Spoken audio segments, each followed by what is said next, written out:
So this is from Infinix Smart 8. Going to perform how to set. Perform. Reset.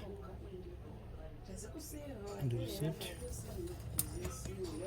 Reset.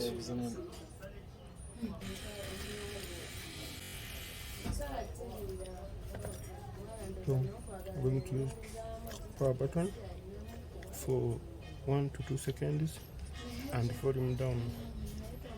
Power button 1 to 2 seconds, volume down. Power button 1 to volume down. After log, I'll release power button, keep holding volume down. That's all. After this log, power button, volume up. Power button together with volume up. And release here. And go down here. Come here and format.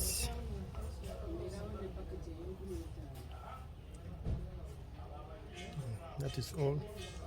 Thanks for watching.